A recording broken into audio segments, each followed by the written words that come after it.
વિદેશથી સોનું ચાંદી આવવાનું બંધ થઈ ગયું છે પણ આવું અચાનક કેમ થયું? ચાલો સમજીએ.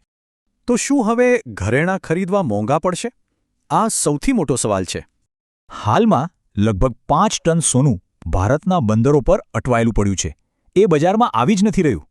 અને વાત ખાલી સોનાની નથી, 8 ટન ચાંદી પણ કસ્ટમ ક્લિયરન્સ માટે રાહ જોઈ રહી છે. તો આટલી બધી કિંમતી ધાતુઓ સરહદ પર કેમ ફસાય છે? સત્તાવાર કારણ જાણીએ. ડીજીએફટી એટલે કે સરકારનો વિદેશ વ્યાપાર વિભાગ દર વર્ષે આયાત માટે બેંકોની યાદી જ જાહેર કરે છે. પણ આ વર્ષે એ યાદી હજી આવી જ નથી, એટલે કસ્ટમ વિભાગ માલ ક્લિયર નથી કરી શકતો. પણ શું વાત ફક્ત આટલી જ છે? એક્સપર્ટ્સનું માનવું છે કે આ માત્ર કાગળની કાર્યવાહી નથી, પણ એક મોટી રણનીતિ છે. એવું લાગે છે કે સરકાર જાણી જોઈને આયાત પર બ્રેક લગાવી રહી છે. આ કોઈ ભૂલ નથી. આખી દુનિયામાં આર્થિક દબાણ વધી રહ્યું છે અને એની સીધી અસર ભારતના આયાત બિલ પર પડી રહી છે. એટલે સરકારની સ્ટ્રેટેજી સિમ્પલ છે. આયાત ધીમી કરો, ડોલરની માંગ ઘટાડો અને રૂપિયાને મજબૂત બનાવો. આ બધી કવાયત દેશની વેપાર ખાધ એટલે કે આયાત અને નિકાસ વચ્ચેના તફાવતને કાબૂમાં લેવા માટે છે. તો આ બધાની કિંમતો પર શું અસર થશે? ચાલો એ સમજીએ. અર્થશાસ્ત્રનો સીધો નિયમ છે. જ્યારે સપ્લાય ઘટે અને ડિમાન્ડ વધે ત્યારે ભાવ વધે જ છે. ઉપરથી અક્ષય તૃતીયાનો તહેવાર પણ આવી રહ્યો છે, જેમાં સોનાની માંગ આસમાને પહોંચે છે. આ અછતને કારણે જ્વેલર્સ સત્તાવાર ભાવ કરતાં પ્રીમિયમ એટલે કે વધારાનો ચાર્જ લઈ શકે છે. આ બધું એટલા માટે મહત્વનું છે કારણ કે ભારત ચાંદીનો સૌથી મોટો અને સોનાનો બીજો સૌથી મોટો ખરીદદાર છે. ટૂંકમાં આખી પરિસ્થિતિ દેશના અર્થતંત્ર માટે એક નાજુક સંતુલન સાધવા જેવી છે. તો છેલ્લો સવાલ એ છે કે શું રૂપિયાને બચાવવા માટે મોંઘા ઘરેણાં ખરીદવા એ એક જરૂરી કિંમત છે? વિદેશથી સોનું ચાંદી આવવાનું બંધ થઈ ગયું છે પણ આવું અચાનક કેમ થયું? ચાલો સમજીએ. તો શું હવે ઘરેણાં ખરીદવા મોંઘા પડશે? આ સૌથી મોટો સવાલ છે. હાલમાં લગભગ 5 ટન સોનું ભારતના બંદરો પર અટવાયેલું પડ્યું છે. એ બજારમાં આવી જ નથી રહ્યું.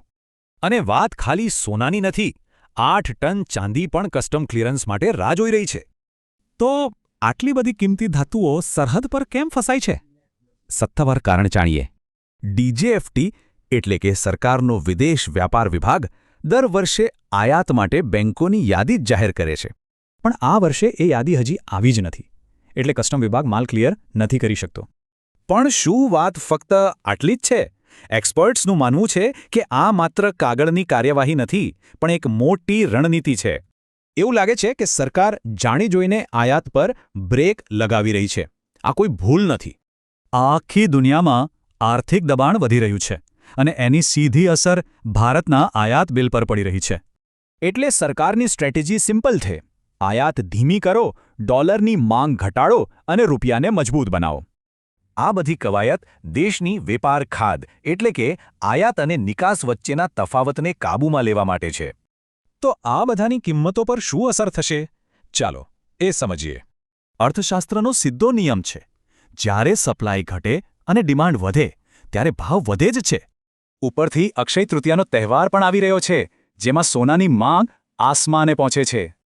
આ અછતને કારણે જ્વેલર્સ સત્તાવાર ભાવ કરતાં પ્રીમિયમ એટલે કે વધારાનો ચાર્જ લઈ શકે છે.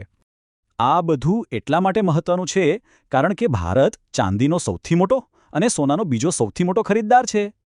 ટૂંકમાં આખી પરિસ્થિતિ દેશના અર્થતંત્ર માટે એક નાજુક સંતુલન સાધવા જેવી છે. તો છેલ્લો સવાલ એ છે કે શું રૂપિયાને બચાવવા માટે મોંઘા ઘરેણાં ખરીદવા એ એક જરૂરી કિંમત છે? વિદેશથી સોનું ચાંદી આવવાનું બંધ થઈ ગયું છે પણ આવું અચાનક કેમ થયું? ચાલો સમજીએ. તો શું હવે ઘરેણાં ખરીદવા મોંઘા પડશે? આ સૌથી મોટો સવાલ છે. હાલમાં લગભગ 5 ટન સોનું ભારતના બંદરો પર અટવાયેલું પડ્યું છે. એ બજારમાં આવી જ નથી રહ્યું. અને વાત ખાલી સોનાની નથી, 8 ટન ચાંદી પણ કસ્ટમ ક્લિયરન્સ માટે રાહ જોઈ રહી છે. તો આટલી બધી કિંમતી ધાતુઓ સરહદ પર કેમ ફસાય છે? સત્તાવાર કારણ જાણીએ. ડીજીએફટી એટલે કે સરકારનો વિદેશ વ્યાપાર વિભાગ દર વર્ષે આયાત માટે બેંકોની યાદી જ જાહેર કરે છે. પણ આ વર્ષે એ યાદી હજી આવી જ નથી, એટલે કસ્ટમ વિભાગ માલ ક્લિયર નથી કરી શકતો. પણ શું વાત ફક્ત આટલી જ છે? એક્સપર્ટ્સનું માનવું છે કે આ માત્ર કાગળની કાર્યવાહી નથી પણ એક મોટી રણનીતિ છે. એવું લાગે છે કે સરકાર જાણી જોઈને આયાત પર બ્રેક લગાવી રહી છે. આ કોઈ ભૂલ નથી. આખી દુનિયામાં આર્થિક દબાણ વધી રહ્યું છે અને એની સીધી અસર ભારતના આયાત બિલ પર પડી રહી છે. એટલે સરકારની સ્ટ્રેટેજી સિમ્પલ છે. આયાત ધીમી કરો, ડોલરની માંગ ઘટાડો અને રૂપિયાને મજબૂત બનાવો. આ બધી કવાયત દેશની વેપાર ખાધ એટલે કે આયાત અને નિકાસ વચ્ચેના તફાવતને કાબૂમાં લેવા માટે છે. તો આ બધાની કિંમતો પર શું અસર થશે? ચાલો એ સમજીએ.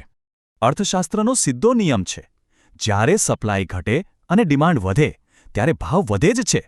ઉપરથી અક્ષય તૃતીયાનો તહેવાર પણ આવી રહ્યો છે, જેમાં સોનાની માંગ આસમાને પહોંચે છે. આ અછતને કારણે જ્વેલર્સ સત્તાવાર ભાવ કરતાં પ્રીમિયમ એટલે કે વધારાનો ચાર્જ લઈ શકે છે. આ બધું એટલા માટે મહત્વનું છે કારણ કે ભારત ચાંદીનો સૌથી મોટો અને સોનાનો બીજો સૌથી મોટો ખરીદદાર છે. ટૂંકમાં આખી પરિસ્થિતિ દેશના અર્થતંત્ર માટે એક નાજુક સંતુલન સાધવા જેવી છે. તો છેલ્લો સવાલ એ છે કે શું રૂપિયાને બચાવવા માટે મોંઘા ઘરેણાં ખરીદવા એ એક જરૂરી કિંમત છે?